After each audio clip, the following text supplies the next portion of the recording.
Carlos, you've dealt with adversity during the year. You've bounced back after losses in key situations multiple times. Why do you believe you'll do it again tonight?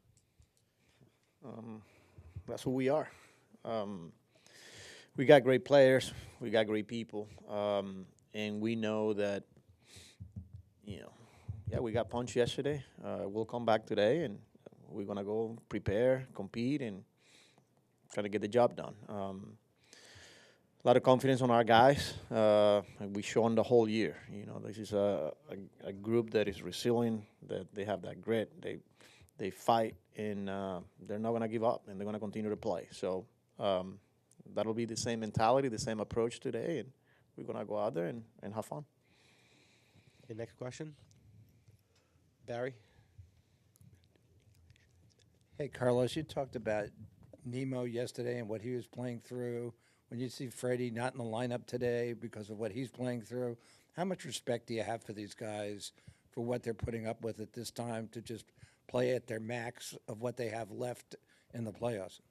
A lot of respect for guys that you see on the field, but I'm pretty sure they have a lot of guys on their team that are dealing with something and they're still able to post. We got a lot of them here too. It's not easy, man, and that's what, when you get to this point in the year, it's a privilege, right? But you said it. You watch Freddie, the way he takes the field and comes out of the field, like, man, he hurts. You watch Nemo, same thing. But they're professionals, and they're doing everything they can to be available and continue to help their teams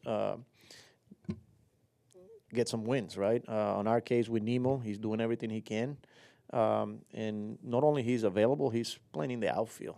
Yesterday, I checked with him in the 7th. I wanted to take him out. He's like, no, I'm good to finish the game. So that tells you right there the professionalism and how much they want it. And, they know that they have to be there for their team. So a lot of respect for them. Okay, we're going to go in the back on the right to Jerry.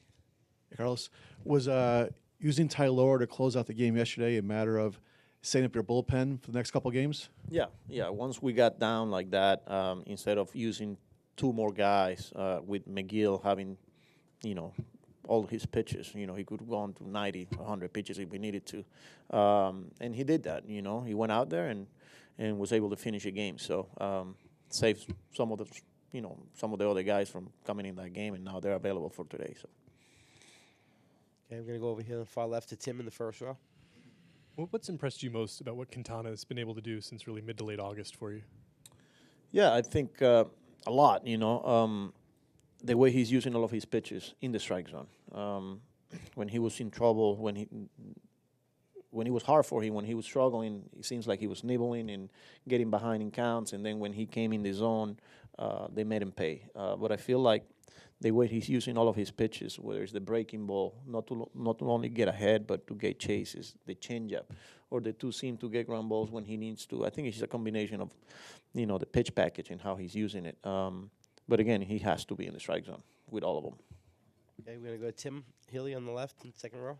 How much of sticking with Alvarez has to do with his power, and however he looks at the plate, he can always connect with one and potentially change a game? Yeah, this is a guy that can change the outcome of a game with one swing. A couple of guys on, and because of the power, you just have to relax a little bit here. But we know the potential there offensively. And the other thing with Alvin, man, he's 22 years old. That he's got a lot on his plate, especially when he comes down preparing and game planning for a game. There's nowadays when there's so much information, and he has to lead a pitching staff. And then on top of that, he's got to be a hitter as well, But he's one swing away, and yeah. He has said in the past that sometimes in big moments he tries too hard. Do you think that's happening now? Yeah. And I had a conversation with him yesterday about it. He's got to keep it simple. It's easy for me to sit here and say it. He's 22 years old, playing for the first time in a postseason when everything is magnified. But that's part of the development. That's part of the learning process. And this is a guy that is high energy. He's intense, and he needs to learn, and he's got to go through those experiences where he needs to find a way to slow the game down. He's got to breathe. He's got to let the game come to him, especially when he's in those situations. So he's got to keep it simple. I know there's a lot, whether he's working mechanically, keeping it simple, see the ball, hit the ball. Again, for me, it's easy to say it here. He's got to go out there and do it, and he will. Okay, we're gonna go far right, Erico. Have you guys decided who's starting tomorrow? No, we haven't decided that. We'll got to get through today's game and then see where we at. Is Senga still in the mix? He is. Okay, Mark on the left in the back.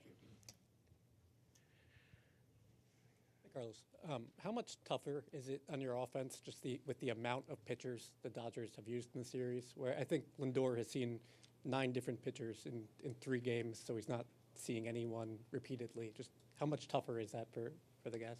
Yeah, it's a challenge, but I think this is nothing new for us. I'm going to go back to the series that we played against the Brewers. You know, it was a bullpen. It was a different guy, you know, coming out of that bullpen all the time. So it's not different here. You know, they got a lot of arms. They got quality arms, and that's part of what they do, and that's what makes them a tough team because when you look at, they got 5, 6 guys that they could use at any point in the game, high leverage situation. It's a challenge, but you know we'll game plan. We continue to game plan and be ready for those guys. We got good hitters, and you know I like the fact that we're creating traffic, and we're just one swing away, one big hit away. So that's what they do, and we'll adjust and we'll be ready. We take one more in English and a couple in Spanish. Ron. What has Zenga been doing the last few days to get his mechanics back on track? Yeah, he's going through his normal routine, catch play. He gets on the mound and, you know, watching film with Hef, having conversations. And, you know, Hef will provide some feedback, and then he'll ask Senga, what are you seeing? What are you feeling? And I think he's in a good spot. So, yeah, he's ready to go tomorrow. How do you evaluate, short of being in a game, whether the mechanics are right? How do I evaluate that? Yeah. In between starts. I'll rely on my coaches. I rely on Hef and the feedback that we're getting from Senga. You know, so and we're having those conversations. We're having those discussions.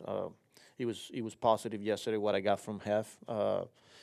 So yeah, he's good. We'll take one more in English here, Laura, first row. A lot of the players had mentioned that you're sort of a stabilizing presence, not really overreacting whether things are going really well or really poorly. Has this always been part of your personality, and is it more difficult to do right now in the postseason? Not really. I mean, it's going to be magnified, you know, because every game is very important. Today's important. You know, yesterday was important. And yeah, the confidence is there. You have to be steady. You got to be able to make some adjustments. And I've done that the whole year, whether it's with lineup construction, the way I use the bullpen. And I said it, you know, I'm gonna go bullpen. The guys will struggle, and I will continue to give them the ball. Lineup wise, lineup construction, yeah, guys that are in the lineup or moving guys up and down. Somebody's hitting 5th, somebody's hitting 7. You know, a guy hitting in 2nd. Like, I'm always looking for ways to, you know. Put our guys in a position to have success, but also trust in them, you know, and we got good players. There's a reason we got to this point. We got a good team, and I'll continue to be myself. I'll continue to rely with the coaches and have those conversations with the players as well. Okay. Carlos, just what went into Bader instead of Taylor today, and also staying with JD over Winker against this particular right-hander? Yeah, so we know Yamamoto's split. He's a lot better against lefties. So I knew coming in, I wanted all the righties in there as much as possible. And then with Bader, Taylor is a pretty good defender. Bader's elite defender, and small samples. When we faced Yamamoto, Bader had 3 really good at bats. Again, it's just 3 at bats, but I don't think anybody had that much of a sample size against Yamamoto. We only faced him once, so I just decided to go with him. Carlos, thanks a lot.